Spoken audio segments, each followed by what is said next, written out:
नमस्ते मित्रों।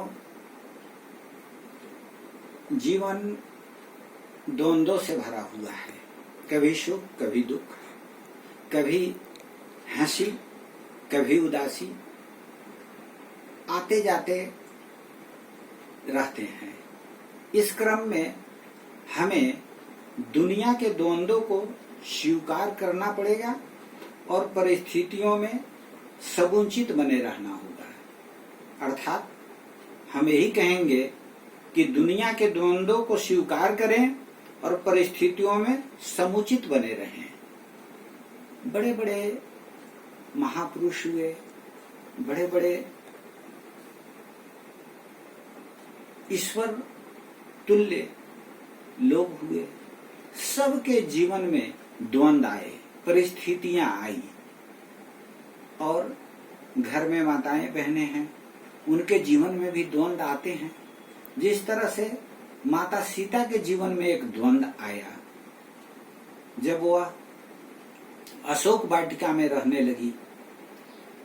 वह समय उनके लिए सबसे कठिन जीवन था और उस जीवन में उन्होंने भी अपने को समुचित बनाए रखने में विवश महसूस करने लगी। ऐसी परिस्थिति में उन्होंने सोचा कि अच्छा होगा कि मैं अपने जीवन को समाप्त कर लूं। और उन्होंने कहा, त्रिजटासन बोली कर जोरी, मातु विपति संगनि तो मोरी। त्रिजटा नाम की राक्षसी उनके जीवन में संगिनी बनी और उसने कहा कि मैं आपकी संगिनी हूं इस विपत्ति काल में, और मैं आपकी क्या सहायता कर सकती हूं, आप बताइए। तो माता सीता क्या कहती हैं, तजो देह करु बेगी उपाई, दुसह विरह अब सही नहीं जाई।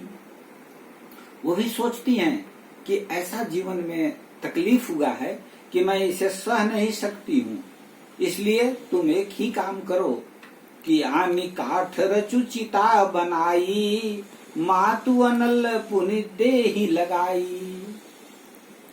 अब वह कहती हैं कि चिता बनाओ और मैं आग अपने शरीर में लगाकर इसे समाप्त कर दूं।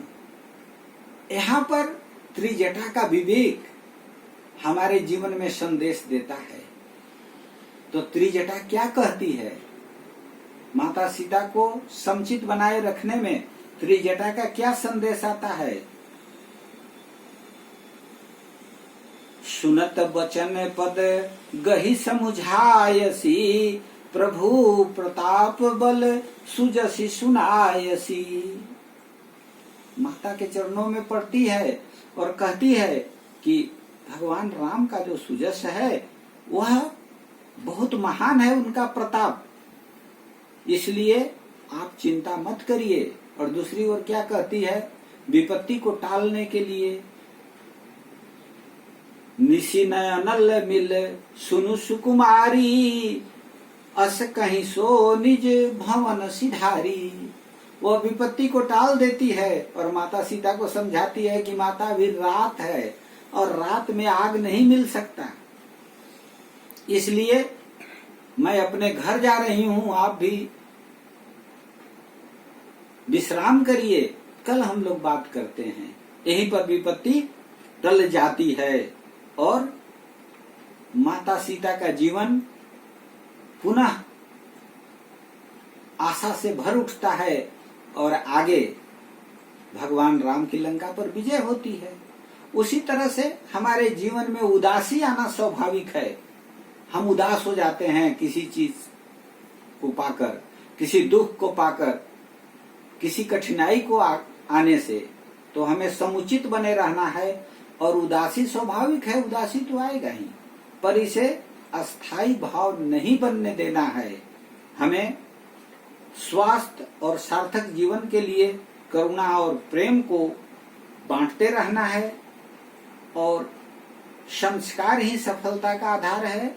हमें अपने संस्कारित जीवन जीते हुए जीवन में सफल होना है और आशा करते हैं कि आप सभी प्रसन्नचित रहकर मंगलमय जीवन व्यतीत करते हुए प्रसन्न रहेंगे, सदैव द्वंद्वों को स्वीकार करते हुए हर परिस्थिति में समुचित बने रहेंगे। धन्यवाद।